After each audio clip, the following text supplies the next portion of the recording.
In the vast expanse of the American heartland lies a history written in blood and fire. Before the Civil War tore the nation apart, a brutal localized conflict erupted on the plains of Kansas, a prelude to the horrors to come. This is the story of Bleeding Kansas, the violent struggle that defined a state and foreshadowed a nation's reckoning with its original sin. Our story begins in 1854 with the Kansas-Nebraska Act, the brainchild of Senator Stephen A. Douglas. This law was meant to be a compromise. It proposed that the settlers of these new territories, Kansas and Nebraska, would decide for themselves whether to allow slavery. This principle was called popular sovereignty. On paper, it seemed democratic. In reality, it lit a fuse. The act effectively repealed the Missouri Compromise of 1820, which had long prohibited slavery north of the 3,630 parallel. Now, the future of Kansas was up for grabs, and both sides of the slavery debate were determined to win it at any cost. Immediately, the race was on. Pro-slavery advocates, mostly from neighboring Missouri, saw Kansas as a natural extension of their way of life. They were known as Border Ruffians, and they wasted no time crossing the border to stake claims and, more importantly, to vote a fan illegally. They established towns like Atchison and Leavenworth, determined to make Kansas a slave state. But the anti-slavery forces were just as organized and passionate. Abolitionist societies in the North, like the New England Emigrant Aid Company, sponsored thousands of settlers to move to Kansas. These free staters founded towns like Lawrence and Topeka, armed not just with farming tools but with rifles. The abolitionist preacher, Henry Ward Beecher, famously declared that a Sharp's rifle was a greater moral agent in Kansas than a Bible. These rifles soon became known as Beecher's Bibles. With two fiercely opposed populations flooding into the same territory, conflict was inevitable. The political process quickly became a farce. In November 1854, the first election for a territorial delegate was held. Hundreds of border ruffians swarmed across the border, casting fraudulent votes and intimidating legitimate settlers. The pro-slavery candidate won by a landslide. It's following spring. In March 1855, another election was held to form a territorial legislature. This time, the fraud was even more blatant. An estimated 5,000 border ruffians participated, and a pro-slavery legislature was overwhelmingly elected. This body, which the Free Staters mockingly called the bogus legislature, convened in Shawnee Mission and quickly passed a series of draconian pro-slavery laws. It became a felony to question the right to hold slaves in Kansas, and assisting a runaway slave was punishable by death. The Free Staters refused to recognize this government. In the fall of 1855, they organized their own constitutional convention in Topeka. They drafted the Topeka Constitution, which outlawed slavery, and elected their own governor and legislature. Kansas now had two rival governments, each claiming to be the legitimate authority. The stage was set for open warfare. The first major outbreak of violence occurred in late 1855, in what became known as the Wakarusa War. A land dispute escalated when a pro-slavery settler killed a Free Stater. The pro-slavery sheriff arrested a friend of the murdered man. Soon, a posse of 1,500 border ruffians marched on the Free State stronghold of Lawrence. A tense siege followed, but major bloodshed was averted through a negotiated truce. The peace, however, was fragile and short-lived.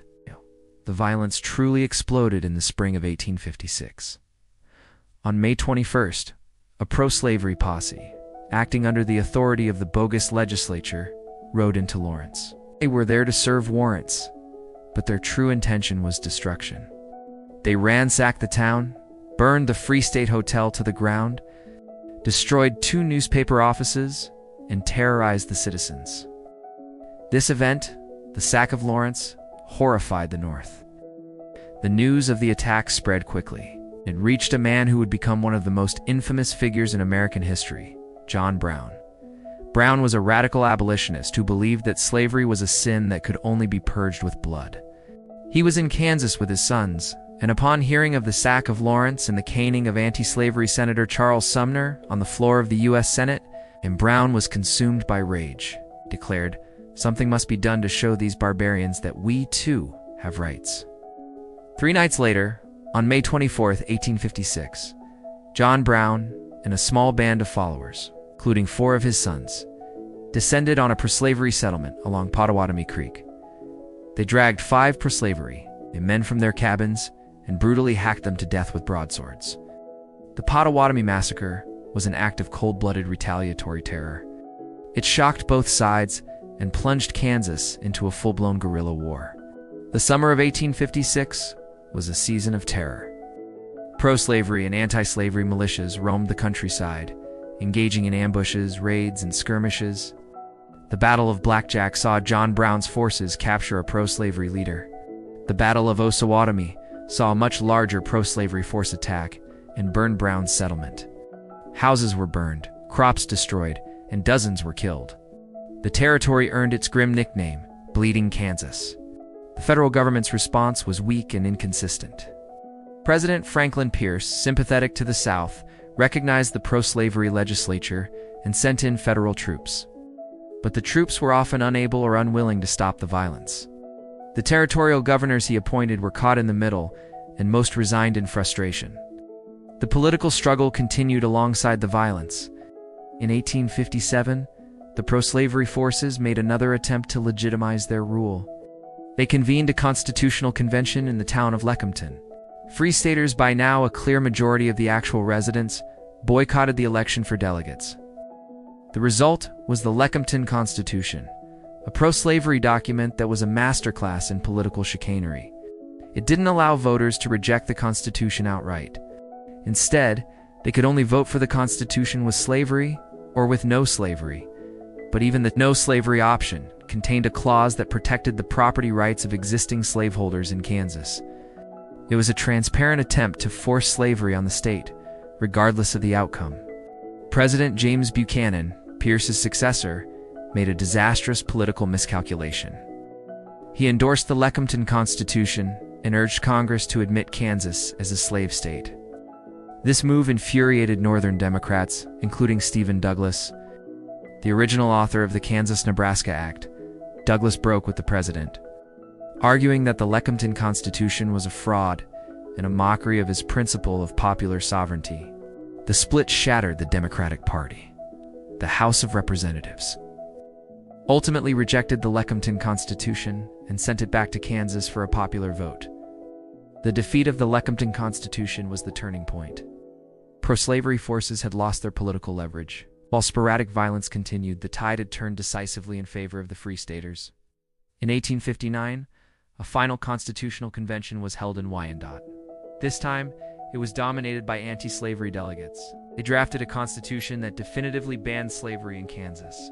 However, the final step admission to the Union was blocked by pro-slavery senators in Washington. They refused to allow another free state, which would upset the delicate balance of power in the Senate. Kansas had to wait. Its fate was now tied to the larger national drama unfolding.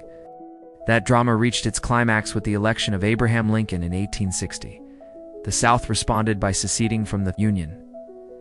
As Southern senators left their seats in Washington, the political roadblock to Kansas's statehood was finally removed.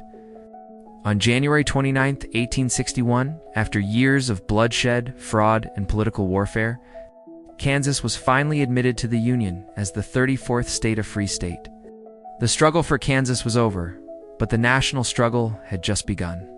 Bleeding Kansas was more than just a border war. It was a microcosm of the entire Civil War. It demonstrated that the political compromises over slavery had failed. It showed that the question could not be settled by votes or debates, but only by force.